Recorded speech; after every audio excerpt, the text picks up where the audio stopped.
Friends எல்லாரும் எப்படி இருக்கீங்க? ஸோ நம்மள பல பேத்துக்கு ஃபேமஸான டெக்னாலஜிஸை பற்றி நிறைய ஐடியா இருக்கும். பட் ரொபோட்டிக்ஸ் அப்படின்னு வரும்போது ஈவன் ஸ்டூடெண்ட்ஸுக்குமே கூட இது hifi profile, how to handle, how to build, where I to start அப்படிங்கிற நிறைய கொஷின்ஸ் வந்து முன்னாடி நிற்கும்.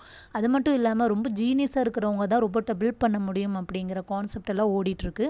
ஸோ ரொம்ப நாளைக்கு அப்புறம் நம்ம சேனலில் ரோபோட் வீடியோவை பற்றி நம்ம பேச போகிறோம். So welcome to gain knowledge Tamil. இந்த வீடியோவில் ஒரு சாதாரண பர்சனால் ரோபோட் பில்ட் பண்ண முடியுமா, அப்படி பில்ட் பண்ணணும் அப்படின்னா என்னென்ன விஷயங்கள் தெரிஞ்சிருக்கணும், என்னென்ன காம்பனன்ட்ஸ் தேவை அப்படிங்கிற எல்லா டீட்டெயில்டு விஷயங்களையும் வந்து இந்த வீடியோவில் உங்களோட நான் ஷேர் பண்ண போகிறேன். ஸோ வீடியோவை ஸ்கிப் பண்ணாமல் கடைசி வரைக்கும் பாருங்கள். ஸோ ஃபஸ்ட்டு ஸ்டெப் என்ன அப்படின்னா, உங்களுக்கு ரோபோட்டிக்ஸை டைப்பை பற்றி நீங்கள் தெரிஞ்சு வச்சுருக்கணும், சரிங்களா? ஸோ எந்த மாதிரியான ரோபோட்ஸ் எல்லாம் இருக்குது, என்ன டைப் ஆஃப் ரோபோட்ஸ்லாம் இருக்குது, நீங்கள் என்ன மாதிரியான ரோபோட் பண்ண போகிறீங்க அப்படிங்கிறதுல நீங்கள் ரொம்ப தெளிவாக இருக்கணும். ஈவன் ஃபார் எக்ஸாம்பிள் பார்த்தீங்கன்னா, சென்சஸ் பேஸ் பண்ணி இப்போ ரொம்ப சிம்பிளான டிஒய் ரோபோட்ஸ் வந்துட்டு இப்போ நிறைய வந்துட்டுருக்கு மார்க்கெட்டில். ஸோ செக் பண்ணி பாருங்கள். ஸோ உங்களுக்கு கண்டிப்பாக ஒரு ஐடியா கிடைக்கும். ஸோ ஃபஸ்ட்டு ஸ்டெப் நீங்கள் என்ன பண்ணணும் அப்படின்னா பிளானிங். ஸோ என்ன மாதிரியான ரோபோட் நீங்கள் பண்ண போகிறீங்க அப்படிங்கிறத நீங்கள் ஃபஸ்ட்டு டிசைட் பண்ணணும். அண்ட் செகண்ட் என்ன பண்ணணும் அப்படின்னா, அதுக்கு உண்டான பிளாட்ஃபார்ம் நீங்கள் சூஸ் பண்ணணும். ஸோ வந்துட்டு ஃபார் எக்ஸாம்பிள் இப்போது ப்ரோக்ராம் வந்து எழுத போகிறோம் ரோபோட்டிக்ஸுக்கு. ஸோ அதை வந்து நீங்கள் என்ன டைப் ஆஃப் ப்ரோக்ராமிங் வந்து நீங்கள் யூஸ் பண்ணுறீங்க, ஊப்ஸ் யூஸ் பண்ணுறீங்களா இல்லை பித்தான் யூஸ் பண்ணுறீங்களா அப்படிங்கிற நிறைய விஷயங்கள் நீங்கள் சர்ச் பண்ண வேண்டியது இருக்கும். ஸோ பேசிக்காக நம்ம ஒரு ரோபோட்டை வந்து பில்ட் பண்ணணும் அப்படின்னா இப்போ ஃபேமஸாக என்ன போயிட்டுருக்குன்னா, பித்தான் லாங்குவேஜ் அதிகமாக யூஸ் பண்ணிகிட்டு இருக்காங்க கம்பேர் வித் சி அண்ட் C++ஓட கம்பேர் பண்ணும்போது. So it's very easy to manipulate, verify, run அப்படின்னு நிறைய விஷயங்கள் இருக்குது அப்படிங்கிறத தெரிஞ்சுக்கோங்க. பட் இப்போ ரீசெண்டாக பார்த்தீங்கன்னா ஆர்டினோ மைக்ரோ கண்ட்ரோலர் அப்படிங்கிற ஒரு போர்டை மட்டும் யூஸ் பண்ணி ரோபோட்டிக்ஸ் நிறைய போயிட்டுருக்கு. ஸோ அந்த ஆர்டினோ போர்டை பற்றின நெக்ஸ்ட் வீடியோவில் நான் உங்களுக்கு டீட்டெயில்டான இன்ஃபர்மேஷன்ஸ் கொடுக்குறேன். ஸோ இப்படி ஒரு போர்டு இருக்குது. ஸோ அதை வச்சு நம்ம ஈஸியாக ஒரு ரோபோட்டை வந்துட்டு பேசிக் லெவலான ஒரு ரோபோட்டை பில்ட் பண்ண முடியும் அப்படிங்கிறத நீங்கள் தெரிஞ்சுக்கிட்டா போதும்.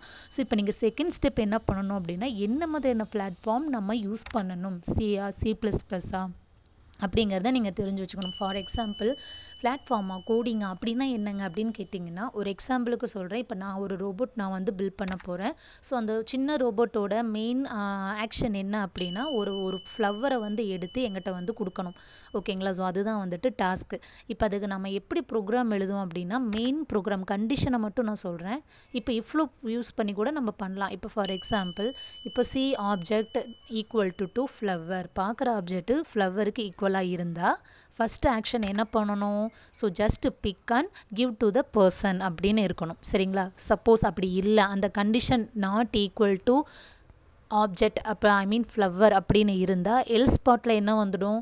It's don't pick up and search for the matching object அப்படின்னு வந்துடும், சரிங்களா? நான் சொல்கிறது உங்களுக்கு புரியும்னு நினைக்கிறேன். ஸோ இந்த மெயின் டாஸ்க்கு தான் நம்ம என்ன பண்ண போகிறோம், ப்ரோக்ராமிங்கில் யூஸ் பண்ண போகிறோம். அதை வந்து கோடிங்காக நம்ம எழுதுகிறோம் கண்டிஷன்ஸ் யூஸ் பண்ணி. அவ்வளோதான், அது ஒரு பெரிய விஷயமே இல்லை. கொஞ்சம் டைம் ஸ்பெண்ட் பண்ணால் ஈஸியாக நம்ம கற்றுக்கலாம். ஸோ அதை வந்துட்டு கோடிங் அப்படின்னாவே ரொம்ப பயந்து ஓடுற அளவுக்கெல்லாம் விஷயம் இல்லை.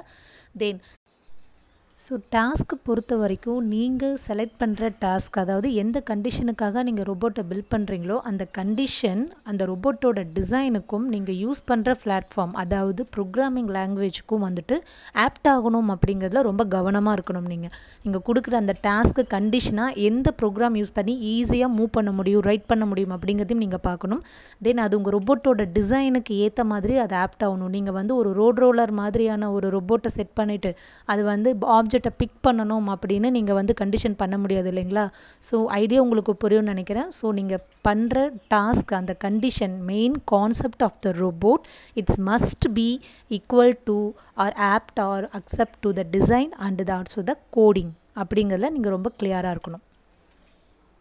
செகண்ட் ஸ்டெப் முடிச்சாச்சு. அடுத்து தேர்ட் ஸ்டெப் என்ன பண்ணணும் அப்படின்னா, என்னென்ன மாதிரியான ரோபோட் பார்ட்ஸ் மெயினாக நமக்கு தேவை அப்படிங்கிறத நீங்கள் தெரிஞ்சுக்கணும், சரிங்களா? எந்த மாதிரியான ரோபோட் நீங்கள் இது பண்ணாலும் பேசிக்காக இப்போ ஹியூமன் பாடிக்கு நமக்கு இருக்கிற பிரெயின், ஹார்ட் ரொம்ப முக்கியம் இல்லையா? ஸோ அந்த மாதிரி ரோபோட்டிக்கு பேசிக்காக 3 திங்ஸ் ரொம்ப முக்கியம். ஃபஸ்ட்டு பேட்ரி இல்லாமல் எதுவுமே ரன் ஆகாது.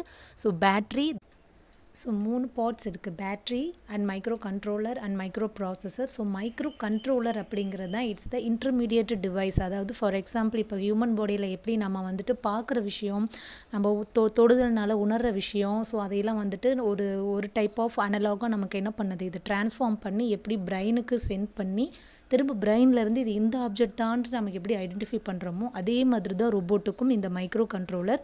ஸோ இது என்ன பண்ணும் அப்படின்னா எந்த சென்சர்ஸ் மூலமாக அதுக்கு இன்புட் கிடைக்குதோ அதை ஒன் டைப் ஆஃப் எலக்ட்ரானிக் சிக்னல்ஸை அதை மாற்றி அதை அப்சர்வ் பண்ணி நமக்கு அது ஆப்டான அவுட்புட்டை வந்துட்டு ப்ரொடியூஸ் பண்ணுறது தான் இந்த மைக்ரோ கண்ட்ரோலரோட வேலை. அண்ட் மைக்ரோ ப்ராசஸர் தான் வந்துட்டு இது என்ஜின் மாதிரின்னு வச்சுக்கோங்களேன். இட்ஸ் ஹியூமன் பாடியோட கம்பேர் பண்ணும்போது இட்ஸ் லைக் அ ஹார்ட். ஓகேவா? ஸோ அப்போ வந்து ஹார்ட்னு சொல்ல முடியாது, பிரெயின்னு சொல்லலாம். So microprocessor is like a human brain and battery is like a human heart அப்படின்னு சொல்லலாம். ஸோ மைக்ரோ கண்ட்ரோல் அப்படிங்கிறது ஒரு இன்டர்மீடியட் ஆப்ஜெக்ட் அப்படின்னு தெரிஞ்சுக்கோங்க. பட் இந்த 3 பேசிக் திங்ஸ் இல்லாமல் எந்த ஒரு பேசிக் ரோபோட்டையும் நம்மளால பில்ட் பண்ண முடியாது. நம்ம என்ன டைப் ஆஃப் ரோபோட் ட்ரை பண்ணாலும் அண்ட் பில்ட் பண்ணாலும் இந்த 3 மெயின் காம்பனன்ட்ஸ் இட்ஸ். அதுக்கப்புறம் ரோபோட்டிக்ஸோட பார்ட்ஸை பற்றி நீங்கள் தெரிஞ்சுக்கணும். ஸோ இது நம்ம அமேசான்லேயே ரொம்ப ஃபெமிலியராக கிடைக்குது. ஸோ இந்த மாதிரி என்ன டைப் ஆஃப், அதாவது உங்கள் ரோபோட் என்ன டிசைனோ ஸோ அதுக்கு உண்டான பார்ட்ஸ் நம்ம ஆன்லைன்லேயே பிக் பண்ணிக்கலாம். பட் நம்ம இந்தியன் ருபீஸில் இது ரொம்பவே காஸ்ட்லி. எல்லாமே பார்த்தீங்கன்னா ஆர்டினோ போர்டு இன்க்ளூட் எல்லாமே ஒரு 2000 ருபீஸ்க்கு மேலே தான் வந்துட்டு கிடைக்குது அப்படிங்கிறத தெரிஞ்சுக்கோங்க.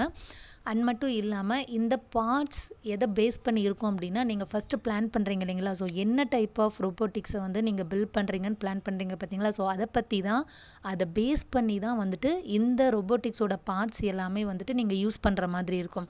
ஸோ அதனால் ஃபஸ்ட்டு பிளான் பண்ணும்போது ரொம்ப கான்ஃபிடென்ட்டாக கிளியராக பிளான் பண்ணுங்கள். தென் அதுக்கப்புறம் இதை எப்படி பில்ட் பண்ணுறது அப்படின்னு கேட்டிங்கன்னா, இட்ஸ் வெரி சிம்பிள். அண்ட் இதுக்கு உண்டான நிறைய கைட்ஸ், ஆர்டிகல்ஸ் எல்லாமே நம்ம நெட்டில் வந்துட்டு நிறையாவே கிடைக்குது. ஈவன் டிஒய் ப்ராஜெக்ட்ஸ் கூட வந்துட்டு யூடியூப்பில் கூட நிறைய போஸ்ட் பண்ணுறாங்க. So just go and check it out.